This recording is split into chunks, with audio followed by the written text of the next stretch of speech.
Start करने वाले हैं कैलकुलस का इंटीग्रेशन पोर्शन, जो कि जस्ट द कंटिन्यूएशन है आफ्टर डिफरेंशिएशन। डिफरेंशिएशन में हम लोग क्या सीखे थे कि डिफरेंशिएशन कैसे करना है, सेकेंड ऑर्डर डेरिवेटिव कैसे करना है, फिर था हम लोग का एप्लीकेशन ऑफ डेरिवेटिव्स, जिसमें हम लोग सीखे थे कि टेंजेंट नॉर्मल का पोर्शन, एरर अप्रोक्सीमेशन डिफरेंशियल का पोर्शन, फिर तुम्हारा था मैक्सिमम मिनिमा का पोर्शन जो कि सबसे ज्यादा इंपॉर्टेंट है, फिर इंक्रीजिंग डिक्रीजिंग फंक्शंस था, सबसे इंपॉर्टेंट पार्ट रेट मेजर था। ऐसे करके हम लोगों ने डिफरेंशिएशन के साथ साथ एप्लीकेशन ऑफ डेरिवेटिव भी कंप्लीट किया। आज हम लोग स्टार्ट करने वाले हैं the just after part of the differential calculus, that is integral calculus. इस प्रोसेस को हम लोग कहते हैं इंटीग्रेशन, और आज से स्टार्ट हो रहा है इंटीग्रेशन का सीरीज, और आज है उसका क्लास 1। इसमें से तुम लोग 20 प्लस मार्क्स एक्सपेक्ट कर सकते हो in your board examinations, both ICSE board as well as in CBSE board. अब हम लोग को जानना है कि ये जो इंटीग्रेशन है ये है क्या चीज, है ना, ये है क्या चीज। तो देखो मैंने यहाँ पे एक स्टेटमेंट लिखा हुआ है कि हैशटैग देकर if ddx capital of fx is equals to small fx, then इसको हम लोग कहते हैं इंटीग्रल साइन। दिखने में कुछ ऐसा होता है, क्या कहते हैं हम इसको, integration sign. Then integration of fx dx, that small fx dx is equals to capital fx plus c। अब तुम्हें लग रहा हो कि भाई ये क्या स्टेटमेंट है, ये स्टेटमेंट से हम लोग इंटीग्रेशन का जो बेसिक है वो हम लोग जान पा रहे हैं।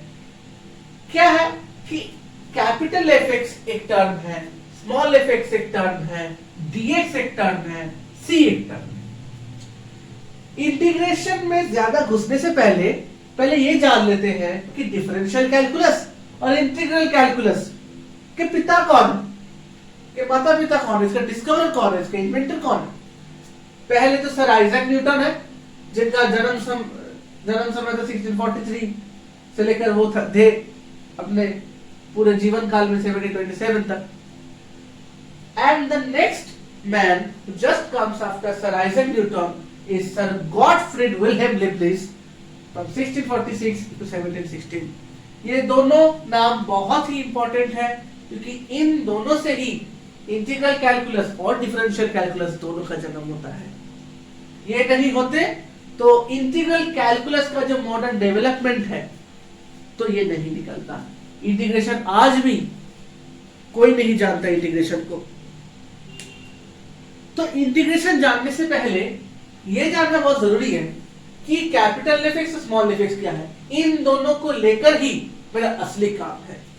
अगर ये असली काम मुझे समझ में आ गया तो मैं एकदम गारंटी के साथ कह सकता हूं कि इंटीग्रेशन करने से तुम्हें कोई नहीं हरा सकता। इंटीग्रेशन एकदम तुम्हारे नसों में घुस जाएगा। इंटीग्रेशन तुम्हें करने में तुम्हें अच्छा लगेगा। यू विल फील जी हाँ भाई इंटीग्रेशन करके मुझे सेटिस्फेक्शन आ रहा है, मेरा कॉन्फिडेंस बढ़ रहा है। इंटीग्रेशन एक ऐसा पोर्शन है, लोगों को बहुत डर लगता है कि भाई मैं एग्जाम में ठीक तरीके से मैं इसको लिख पाऊंगा कि भी नहीं, मैं कंटिन्यू कर पाऊंगा कि भी नहीं, मेरा आंसर मैच करेगा कि नहीं। लेकिन मैं तुमको एश्योर करना चाहता हूं कि इंटीग्रेशन एक ऐसा टॉपिक है जिसमें तुम 20 क्या अगर पूरे का पूरा फुल मार्क्स इंटीग्रेशन में आ जाए तो मानो जन्नत मिल गया।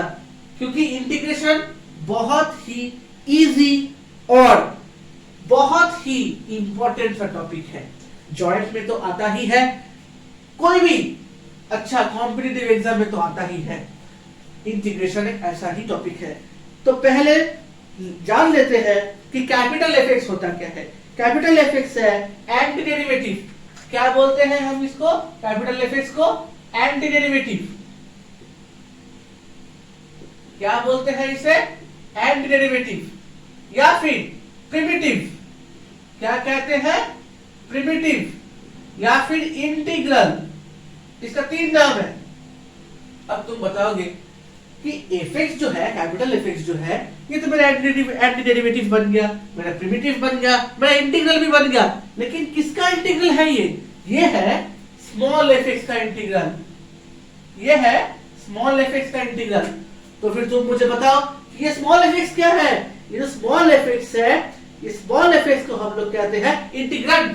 क्या कहते हैं? इंटीग्रैंड। INTEGRAND। क्या कहते हैं? एफ एक्स को इंटीग्रैंड। जैसे हम लोग डिफरेंशिएशन में जानते थे कि डिफरेंशिएशन होता है with respect to some particular variable, जैसे differentiation with respect to x था, differentiation with respect to y था, ठीक यहां पर भी हम लोग करेंगे integration with respect to some particular variable. यहां पर हम लोग कर रहे हैं विद रिस्पेक्ट टू x, यहां पर हम लोग कर रहे हैं integration with respect to x। तो फिर यहां पे मेरा वेरिएबल ऑफ इंटीग्रेशन क्या बना? यहां पे मेरा वेरिएबल ऑफ इंटीग्रेशन बना स्मॉल x। अब देखो ये जो fx dx है, मतलब ये जो इंटीग्रल साइड के अंदर जो भी है, इस fx dx को हम लोग कहते हैं एलिमेंट ऑफ इंटीग्रेशन। क्या कहते हैं इसे हम लोग? Element of integration. ये एलिमेंट ऑफ इंटीग्रेशन ही मेरा असली चीज है। फंक्शन कोई भी रहे, चाहे वो ट्रिग्नोमेट्रिक फंक्शन रहे, लॉगरिथमिक फंक्शन रहे, एक्सपोनेंशियल फंक्शन रहे, ये dx हमेशा बिठाना पड़ेगा। अगर ये dx नहीं रहा तो इंटीग्रेशन इज टोटली इनवैलिड, हम लोग कर ही नहीं पाएंगे इंटीग्रेशन। अब देखो एक नया चीज, कोई क्या गौर फरमा सकता है कि यहाँ पे एक नया चीज क्या है? देखो ddx एक ऑपरेटर है, इससे तुम फेमिलियर हो। fx is capital Fx is called the antiderivative primitive integral of small x। small x क्या है? इंटीग्रल है। इंटीग्रल साइड में पता चल गया। एक नया चीज जो है ये कैपिटल सी है। ये कैपिटल सी है, ये कैपिटल सी को हम लोग क्या कहते हैं? ये कैपिटल सी जो है इसका दो नाम है, जो तुम्हें अच्छा लगे तुम वो लिखो। एक है इंटीग्रेशन कांस्टेंट, मतलब ये एक ऐसा कांस्टेंट है जो इंटीग्रेशन करके बन रहा है। इसका और एक नाम है जिसे हम लोग कहते हैं आर्बिट्ररी कांस्टेंट। क्या कहते हैं? Arbitrary constant. तुम्हें जो अच्छा लगे वो करो। मैं बोलूंगा ये करने के लिए because since this is the chapter of integration, integration constant is the most preferable word over here. अभी नेक्स्ट चीज पे आते हैं कि ये टाइप ऑफ इंटीग्रेशन को हम लोग क्या कहेंगे? ये जो टाइप मेरा बना कि integration fx dx giving you capital Fx plus c, अगर ये बहुत इंपॉर्टेंट है, बहुत ध्यान से सुनना, अगर यहां पे प्लस c रहा, मतलब कोई भी प्लस कांस्टेंट रहा, तो यहां पे मैं बता सकता हूं this is an indefinite integral. क्या बता सकते हैं इसे? Indefinite integral. अब तुम मुझे बताओ कि सर मुझे तो डेफिनिटली मालूम नहीं, इनडेफिनिट होता क्या है? तो मैं बहुत सिंपल शब्द में बताना चाहता हूं कि डेफिनिट का मतलब वो है कि कोई भी फंक्शन अगर यूनिक है, यूनिक मतलब उसका कोई यूनिक सॉल्यूशंस है, तो फिर वो बना मेरा डेफिनिट। इनडेफिनिट मतलब क्या? Just the opposite of definite, मतलब यहां पे the function is not unique, that means it is not giving unique solutions, तो फिर ये बन गया मेरा इनडेफिनिट इंटीग्रल। तुम अगर बताओगे कि सर अगर मैं इस c को मिटा दूं तो क्या ये मेरा डेफिनिट इंटीग्रल बन पाएगा? मैं बोलूंगा हाँ बनेगा, लेकिन उसके लिए और भी कुछ कंडीशंस का जरूरत है। जैसे तुम्हें इस इंटीग्रेशन में कुछ लोअर लिमिट बिठाना पड़ेगा और कुछ अपर लिमिट बिठाना पड़ेगा। अगर तुम इंटरवल ही नहीं बिठाओगे तो तुम्हें ये प्लस सी कैसे ओमिट कर पाओगी? ये ओमिट करोगे तब जाके ना ये तुम्हारा बनेगा डेफिनिट इंटीग्रल। ये डेफिनिट इंटीग्रल तो बहुत बाद में है, पहले इंटीग्रेशन का जो 80% सिलेबस है वो सिंपली फोकस्ड है तुम्हारा इनडेफिनिट इंटीग्रेशन के ऊपर। इसीलिए इनडेफिनिट इंटीग्रेशन को सॉल्व करना बहुत ही जरूरी है। इसके अंदर बहुत सारे स्टेप्स हैं, जैसे बाय पार्ट्स है, बाय सब्स्टिट्यूशन मेथड्स है, बहुत सारे फॉर्मूला भी है जो तुम्हें याद रखना पड़ेगा इंटीग्रेशन का सम करने के लिए। इसीलिए आज इतना तक रहने दो।